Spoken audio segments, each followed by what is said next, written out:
Anybody can do anything they set their mind to. If you like really want to do it, it depends on how bad you want it, and I wanted to do it. And I felt like, you know, at this stage of my life, I don't feel like there's too much that I can't do. I don't mean to sound cocky or nothing, but if I like really, really want to do it, I don't give up. I wanted to make it, and I was going to make it regardless of what anybody said.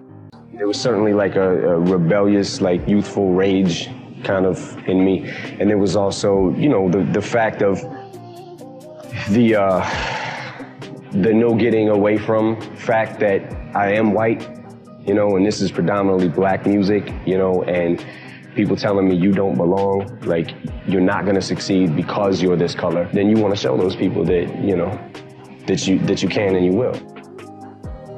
I love music so much, man. This is my passion.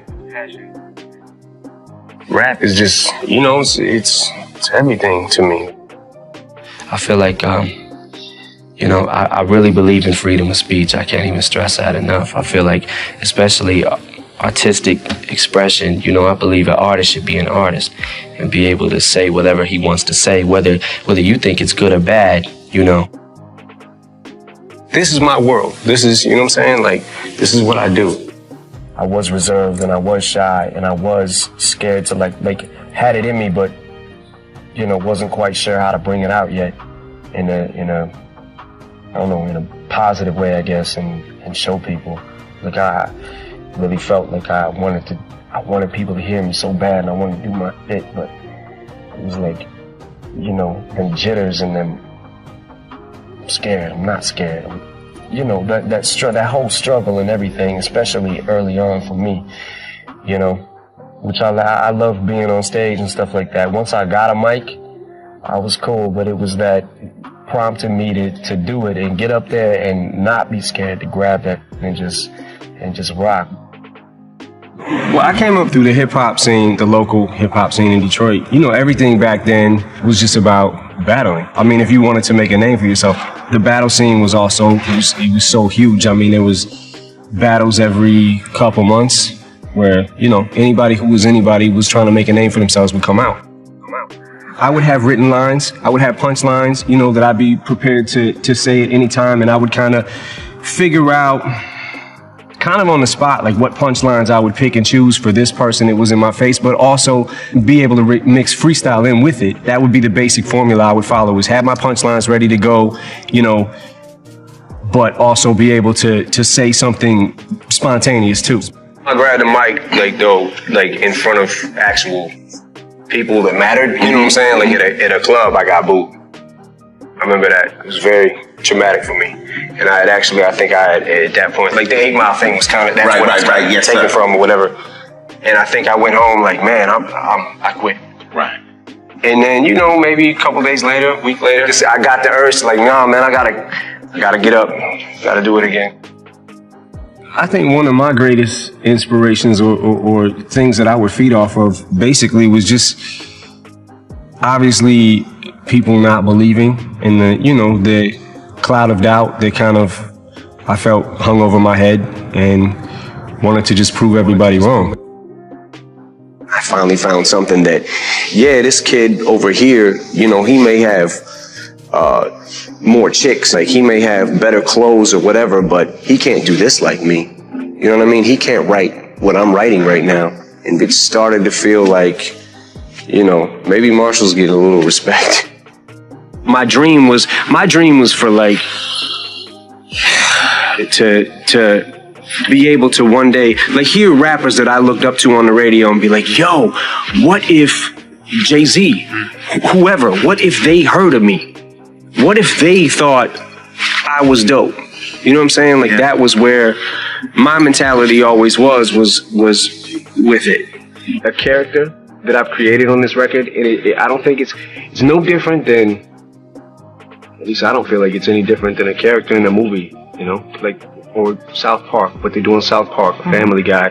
Like, I don't feel like it's not much different than that. At the end of the day, I'm an artist, and this is my art.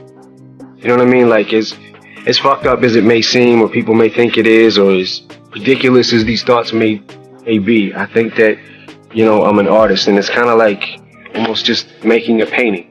And if the painting is fucked up, it's fucked up. But this is how I was feeling. I think that my goal has changed in the sense of, you know, from this. I rap from the same aspect of when I was a kid. Like, I just wanted to get the respect. I just wanted to get a reaction out of people. I just wanted to be heard, and I wanted people to respect what I do and respect the fact that I respect the craft. You know what I mean? Of MCing. So I really just it's pretty much the same thing today. I just got evicted from my house. Had to break in through the back of the house. The dude that we was paying rent to, he wasn't paying the rent with it. So one day this is literally the day before I go to the Rap Olympics and thank God for Wendy Day, man, because she paid for my plane ticket. But that day, we're like, what the I come home from work, me and my boy, and we're like, what the fuck, all our shit is on the lawn. So I had to break into the house through the back window, which was my old window. Broke in, slept on the floor, got up the next day, went to the Rap Olympics, and by the first prize was $500. And I needed that $500, man, and I lost. And I was fucking devastated. And then this kid, Dean Geislinger, walks up to me and he's like, yo, man, you got one of those CDs? And I was like, yeah. And I kind of just tossed it to him, right? And didn't think nothing of it. I didn't know that Dean worked with Jimmy Iovine. Mm-hmm. So he gave it to Jimmy. Jimmy gave it to Dre. And I'm back in Detroit now. Fuck. And I get the call and I'm like, oh shit. You know, this is about to happen. I would change schools 2-3 times a year, and that was probably the roughest part. There was a lot of instances. Beat up in bathroom, beat up in the hallways, shoved in the lockers, you know, just for the most part, man, you know, just being the new kid. Every time there's a new issue or something that comes up that needs to be addressed, that's how I explain it through my music and express myself through my music. I'm certainly blessed to be in the position that I'm in, but you know, and to have a career as long as I've had.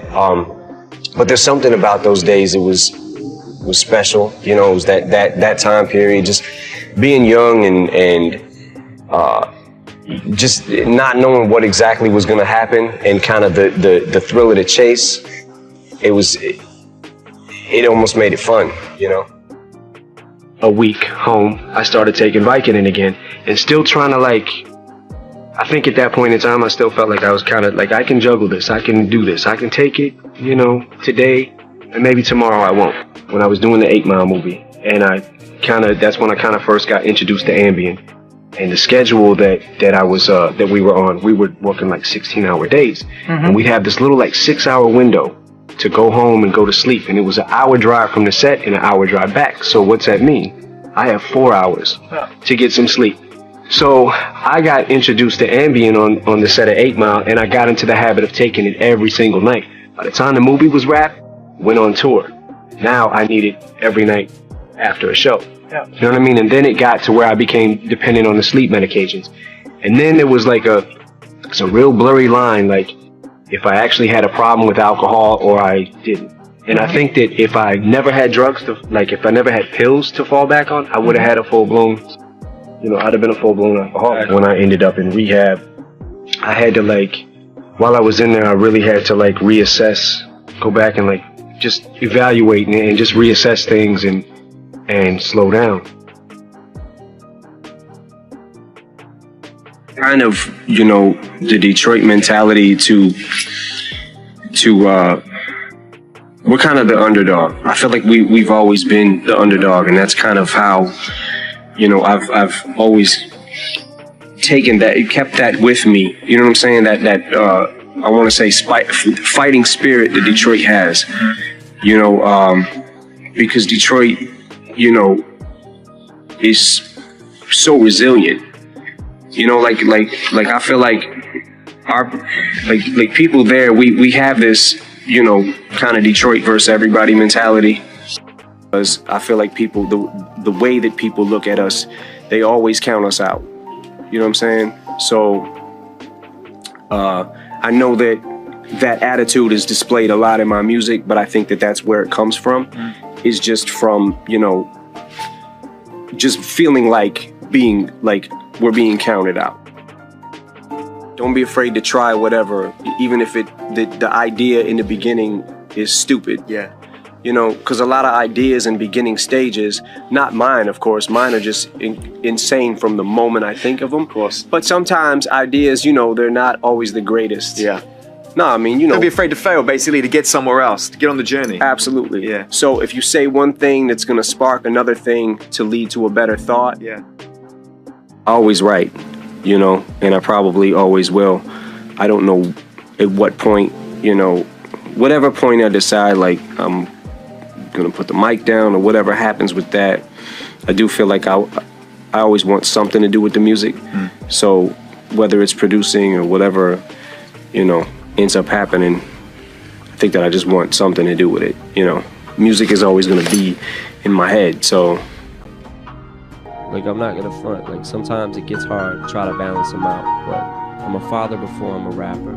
So, my daughter comes first no matter what, and if there's important things going on in her life that I need to be there for, then I'll drop what I'm doing.